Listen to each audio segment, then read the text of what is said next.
And tonight we're talking about the new documentary Generation Zero. Now, the film suggests that our trade deficit played a large role in bringing about the financial crisis, and that if we don't fix that, we are in for a very rough ride. We've lost 6.5 million jobs since December of 2007 and the onset of the recession. In the past, we would lose some jobs during recessions. We'd get some of them back during booms. We've never had the kind of deindustrialization we've had over the last 10 years in American history. And that's simply been because your political leaders are looking out for the bankers, the Hollywood producers, and the high-tech community. Where is the concern about the more than 30 million Americans who've lost their jobs or who cannot find full-time jobs to work? Americans consume about 5% more than they produce, essentially by importing and borrowing from the rest of the world. It's why we had the big credit bubble. We now owe foreigners to pay for those goods about $7 trillion. At its low point, the stock market was only worth about $8 or $9 trillion.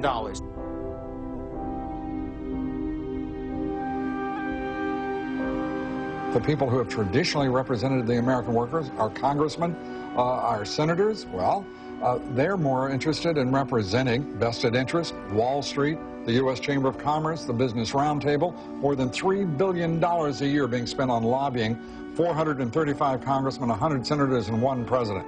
Unless we make things in America, we'll import more than we export to an enormous degree, have to borrow from the rest of the world, and eventually go bankrupt. Over and over again, we have signed bad deals.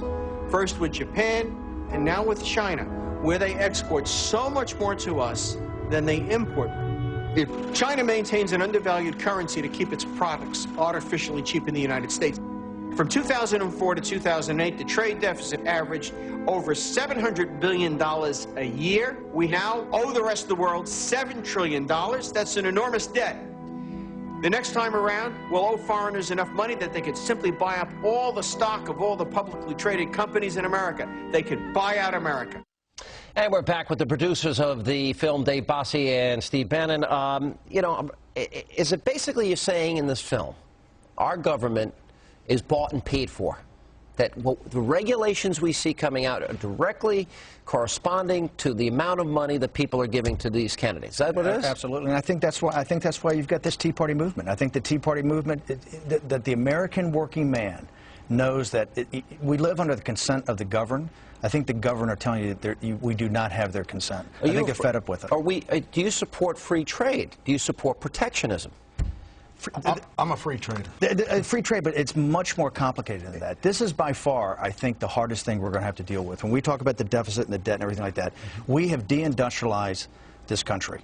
And the question is we've been free traders. Have we been gamed by mercantilist policies? It shouldn't be lost on us that the economies that are on fire in the world, China, India, Brazil, and East Asia, all our jobs have been shipped over there. So here's the deal. If America puts any protectionist policies in place, first of all, the Chinese already are using the fact that they own all our debt, or a good percentage of our debt, as a weapon against us. That is why people are shocked when they see this film, is that if you take the event horizon down the road, that is the jam that every day we're getting in deeper and deeper. One of the most frightening things that I saw recently was when I saw that the Chinese military went out there and said, wait a minute, we're going to stop buying American debt. We're going to dump their bonds. If they dump, because we're supporting Taiwan. That's right. As a foreign policy mechanism to force us into taking a different position, they literally could start the run on our economy. All right, but I want to go back to this issue. I'll use the car company as an example, because it breaks my heart that people that I know, good people, you want to talk about an industrial area where we ought to be thriving.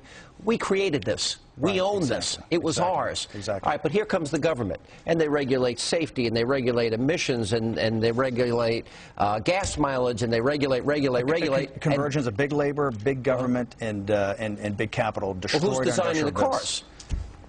Washington or Detroit? Exactly. This is by far the hardest part of this equation. This is why the stimulus bill hasn't worked.